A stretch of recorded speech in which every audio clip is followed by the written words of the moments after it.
guys, what's up? It's ItsAnnaLouise and welcome back to a brand new video. Today's video is going to be a BETTA fish video, which I know it's been a while, I get that, but it's a really important video today because we are going to be transferring my koi crown tail into a brand new tank that is going to be like completely differently decorated, and for a certain reason, and this has to do with his health.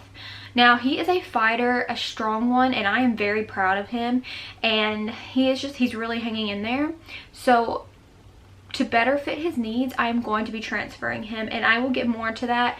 But first, if you want to see my brand new tank set up for my koi crown tail betta fish and listen about and hear about just why I'm downgrading him, because yes, we are downgrading him in tank size. Shocker, I know. But if you want to hear, please make sure to subscribe to my channel before you leave and hit the bell notification down below so that you can be notified every time I upload a brand new video.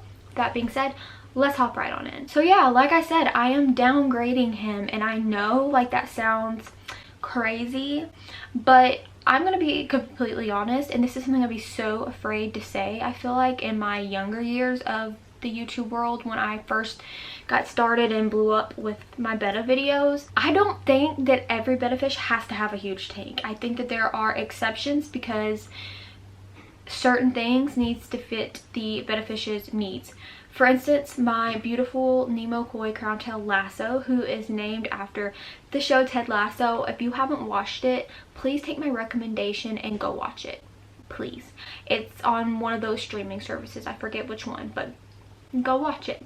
But anyway, he was used for breeding, and as you know, probably if you've seen my videos, I'm not breeding anymore. Of course, you can go find that video. I may link it above, but it's on my channel and explains why.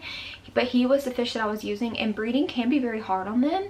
However, he was a trooper, and he has been strong and lasted through, but he has a lot of issues now with swimming and getting up to the top of the tank.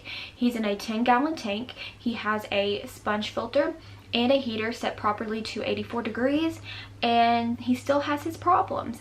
And this is me telling you guys because a lot of people, trust me, I've got so many people reach out to me about this same situation throughout the years, thinking that they have done something wrong because their betta fish has pretty much done what Lasso's doing, where he looks like he's pretty much dead a lot of the time, to be completely honest, because he lays down, has a hard time struggling to get up to get his food, and stuff like that. And they think that they've done something wrong, and they list off like all the stuff that they do to help their fish, and it is the right information, but the fish is still doing not so good. And you know what, it's not your fault. Like, it really truly isn't, and I'm gonna say that to you guys because unless you're doing something completely wrong, it's not your fault. And I'm here to show you the ugly part of it today, of what is going on with him. But like I said, he struggles getting to the top of the water. The water is very low in there, because one thing you basically do is lower the water level so they do not have as hard of a time getting up to the surface. So it's like that there, but still a 10-gallon tank, way too big. So what I'm doing in a very cheap way, like we're just reusing over here and doing good and not having to go out and buy a lot.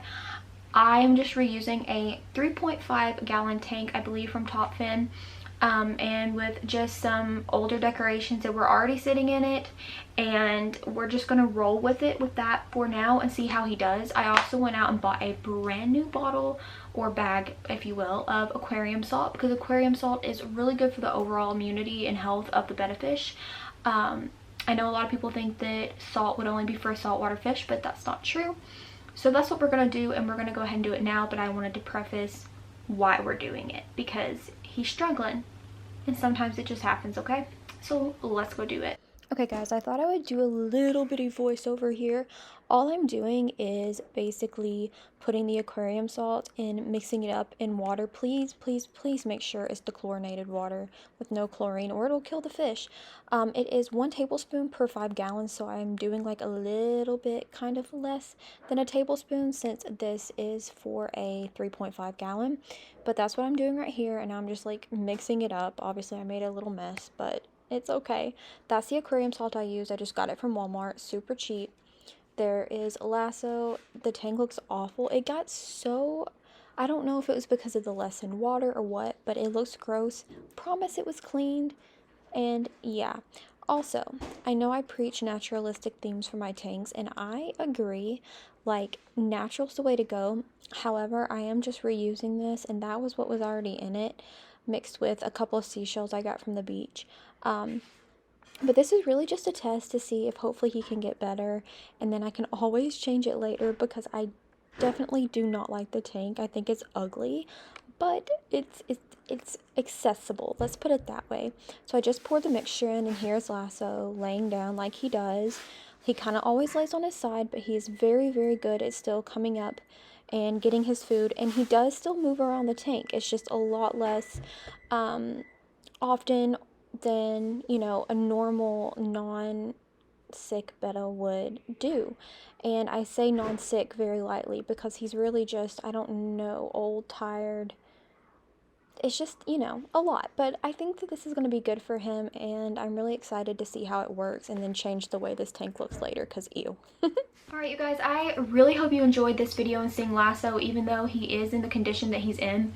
You guys, I check on him every morning, like the first thing, and I make sure he's okay because through his struggle, I have come to have a deep connection with this fish, and I normally don't do that if I'm being completely honest. Like, a lot of my fishes, besides like Sundrop way back in the day and Pennywise and stuff, I mean, they're fished. I mean, I don't know how to say it without being offensive, but I mean, this one I have a huge connection with. I check on him, like I said, all the time.